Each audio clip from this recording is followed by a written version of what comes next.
अस्सलाम वालेकुम class, welcome और welcome back to my YouTube channel Educate 48। हम फंक्शन ऑफ गवर्नमेंट पढ़ चुके थे। अब feature of government of Pakistan, आज का टॉपिक जो है ज़रा इंटरेस्टिंग होगा, आप गौर से पढ़ना, ठीक है। इसमें बहुत इंफॉर्मेशन है। Main feature of government of Pakistan, Pakistan is a democratic state. ये एक जमहूरिया है, मतलब कि डेमोक्रेटिक स्टेट है। डेमोक्रेसी पिछले चैप्टर में बता चुकी हूँ मैं, जिसमें हम खुद जो है सेलेक्ट करते हैं अपना prime minister. It has a parliamentary form of government. Main feature are discuss below. Parliamentary form क्या होती है, अब हम 3 किस्म की पढ़ेंगे फॉर्म। फेडरल सिस्टम पढ़ेंगे, फेडरल फॉर्म ऑफ गवर्नमेंट, और डेमोक्रेटिक फॉर्म ऑफ गवर्नमेंट पढ़ेंगे, और पार्लियामेंट पढ़ेंगे लास्ट में। तो federal form system of government क्या होता है, वफाकी, ठीक है, इसे वफाकी बोलते हैं उर्दू में। Pakistan has a federal system of government. This means that the power of government are divided between the federal nations government and the provisional governments. Federal government है पाकिस्तान में, इसका ये मतलब है कि हमारे पास जो पावर्स हैं गवर्नमेंट के पास, वो दो, एक तो नेशनल गवर्नमेंट में डिवाइडेड होती है, ठीक है, दूसरा है प्रोविजनल गवर्नमेंट में, मतलब सूबों में, ठीक है। आगे पढ़ते हैं ये क्या क्या मतलब हो रहा है। Each level of government that is federal and provisional. Her level जो फेडरल है नेशनल तौर पे, पूरी तौर पे, और जो है पूरे मुल्की तौर पे, और दूसरा जो सूबों में बटा हुआ है, has complete power in a area and share power in others. कुछ कुछ में जो है फेडरल ने पूरी पावर ली हुई है, या फिर प्रोविंस वालों ने पूरी पावर ली हुई है अपने प्रोविंस को संभालने की, और कुछ कुछ में ये शेयर करते हैं, मतलब दोनों पावर लेते हैं, या ज़्यादातर फेडरल लेता है। The federal government usually have complete power over matters, क्योंकि वफाकी एक हुकूमत है पूरी, वफाकी हुकूमत ने ही सूबों को हुकूमत दी हुई है ना, कि आप ये संभालो, तो वो वफाकी तो पूरी वो ले सकता है ना, पावर कंट्रोल। तो power over matter affecting the countries as whole, ऐसे मामले जो पूरे मुल्क का जिस पे असर पड़ रहा हो, वो मैटर्स फेडरल अपने हाथ में लेता है। जैसे कि फाइनेंस, ठीक है, इकोनॉमी है हमारी, कमाना वगैरह, पैसे वगैरह, फाइनेंस वगैरह, ये फेडरल देखता है। और क्या है, foreign affairs and defences. Foreign affairs मतलब बाहर के मुल्कों से जो हमारा ताल्लुक़ है, या वहाँ से ट्रेड है, या कुछ भी है। और डिफेंस, डिफेंस का मतलब आर्मी, पुलिस वगैरह, ये सारा कुछ, ठीक है, ये फेडरल देखता है। प्रोविजनल गवर्नमेंट, जो हमारी सूबों में गवर्नमेंट होती है, सिंध, पंजाब, सरहद वगैरह की, have complete power over matters such as.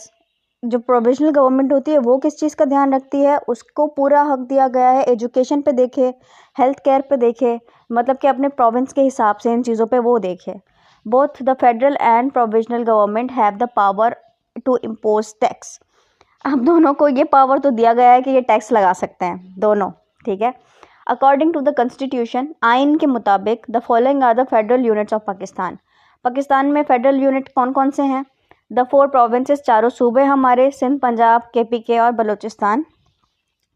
The federal capital territory जो हमारी है, फेडरल एरिया टेरिटरी, वो है हमारा इस्लामाबाद, ठीक है। The federal administration tribal areas जो हैं वो हैं फाटा, फाटा का शॉर्ट फॉर्म ही है ये भी फेडरल में आते हैं, और गिलगित बल्तिस्तान भी हमारा फेडरल में आता है, ठीक है। अब हमें ये मैप दिया गया है, पाकिस्तान का मैप है। मैप बताए कैसे पढ़ते हैं, ये छोटा सा ये बताऊंगी, ये जो लेजेंड्स लिखे मैं, आप पहले ये देखें, हर मैप पे या किसी भी डायग्राम के साइड में जहाँ पे इन्फॉर्मेशन दी होगी ना, वहाँ पे ऐसा बॉक्स बना हुआ होगा। इसमें ये बताएंगे कि ये लाइंस किस लिए दी हुई हैं, डॉट्स किस लिए दी हुए हैं। डॉट्स देखते हैं, पहले नीचे से शुरू करते हैं। डॉट्स बता रहे हैं कि प्रोविजनल कैपिटल्स हैं, मतलब सूबों के कैपिटल्स पे डॉट दिए हुए हैं, ठीक है। और दूसरा है जो स्क्वायर बॉक्सेस बता रहे हैं, ये है federal Capitals.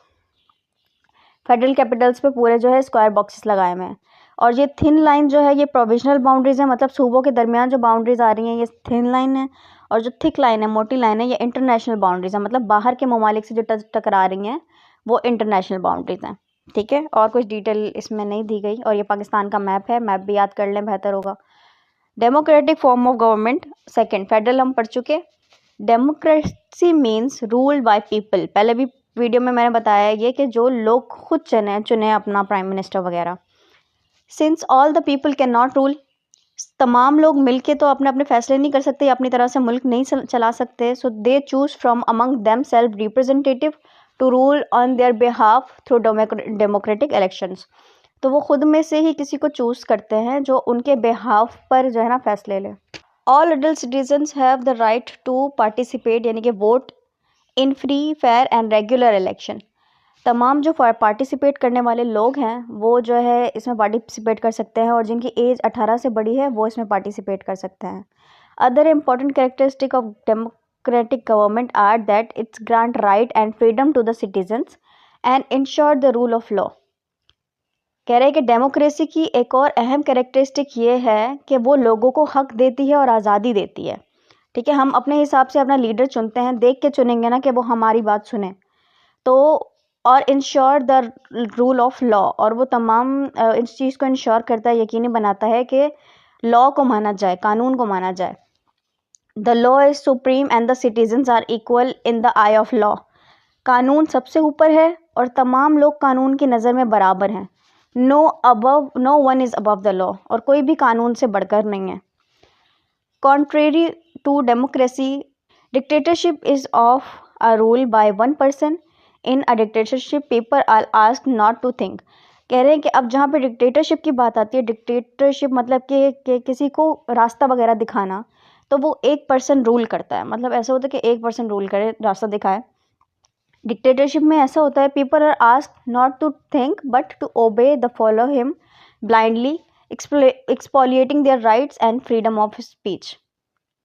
Exploiting their right and freedom of speech, इसका ये मतलब है कि लोग उसको फॉलो करते रहें, उसी की बात मानते रहें और अंधा उस पर यकीन करें और ना देखें कि उनका हक क्या है या उनकी आज़ादी क्या है। तो ये जो है, ये इनसे छीन लेती है अपनी आज़ादी और बोलने की ताकत। अगर वो गलत हो तो वो नहीं कुछ बोल पाएंगे। ठीक है, क्योंकि मोस्टली ज़्यादा लोग उसी के साथ होते हैं जो डिक्टेटरशिप कर रहा होता है, जो डिक्टेट कर रहा होता है। तो अपनी तरफ से कोई एक या दो बंदे बोलें या उसको गलत बोलें तो वो उन लोगों के लिए मसला बन जाता है। Parliament form of government, parliament form of government क्या है? अ parliament form in which is one in which the power of government is exercised by the legislative known as parliament. Parliament government वो है जिसमें जो है हमारे पास तीन आगे ब्रांचेस हैं, लेजिस्लेटिव काउंसिल, एग्जीक्यूटिव काउंसिल और जुडिशियल ब्रांच। ठीक है, आगे हम पढ़ेंगे, ये उसी की बात हो रही है। लेजिस्लेटिव की जो है ब्रांच में हमारी पार्लियामेंट आती है। ठीक है, डिस्टिंग्विश्ड पार्लियामेंट, पार्लियामेंट कैसे बताऊँ, आप न्यूज़ वगैरह देखते होंगे तो आपको पता होगा। A distinguished feature of parliament government is that executive power is not separated from legislative power as in other systems of government. कह रहे हैं कि जैसे कि गवर्नमेंट के अदर दूसरे सिस्टम में होता है, ऐसा सिस्टम यहाँ नहीं होता। यहाँ पे एग्जीक्यूटिव पावर और लेजिस्लेटिव पावर एक दूसरे से सेपरेटेड नहीं है। ठीक है, इनका दारोमदार एक दूसरे से है। मतलब ऐसे होता है कि एक में, जैसे कि लेजिस्लेटिव पावर में कानून बनाए जाते हैं, कानून लिखे जाते हैं, और एग्जीक्यूटिव पावर में हमारे प्राइम मिनिस्टर वगैरह आते हैं। तो वो प्राइम मिनिस्टर जो है कानून पे साइन करते हैं और उसको अप्रूव करते हैं। ठीक है, ये आगे भी पढ़ेंगे हम। और क्या होता है, जो एग्जीक्यूटिव पावर होती है यानी कि प्राइम मिनिस्टर, प्रेसिडेंट वगैरह, वो लेजिस्लेटिव को यानी कि पार्लियामेंट को जवाबदेह होती है। ठीक है, एज इन अदर सिस्टम। आगे पढ़ते हैं, अभी फिलहाल यही समझ लें आपको, और डिटेल इसमें नहीं लिखी। The legislative elects the executive, that is the prime minister, who selects cabinet member. Legislative जो है इलेक्ट करते हैं प्राइम मिनिस्टर को। ठीक है, जो कि कैबिनेट के मेंबर को सेलेक्ट करता है। अब कैबिनेट जो है हमारी वो लेजिस्लेटिव में आती है। ठीक है, पार्लियामेंट में हमारी कैबिनेट आती है और नेशनल असेंबली आती है, और पार्लियामेंट हमारी लेजिस्लेटिव में आती है। ये आगे हम पढ़ेंगे। ठीक है, ब्रांचेस में पढ़ेंगे। आप बस ऐसे जैसे सिंपल रीड कर लें, जैसे मैं रीड करवा रही हूँ।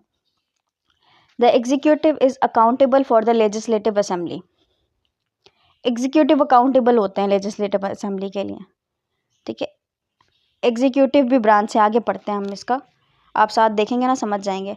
हमारी जो पार्लियामेंट है ये आती है लेजिस्लेटिव में, ये जो यहाँ लिखा हुआ है। ठीक है, इसमें हमारी पार्लियामेंट आती है। पार्लियामेंट का हमारा नाम है मजलिस शूरा। ठीक है, पार्लियामेंट में दो हाउस आते हैं, लोअर हाउस और अपर हाउस। अपर हाउस होता है हमारा सेनेट, लोअर हाउस होता है हमारा नेशनल असेंबली।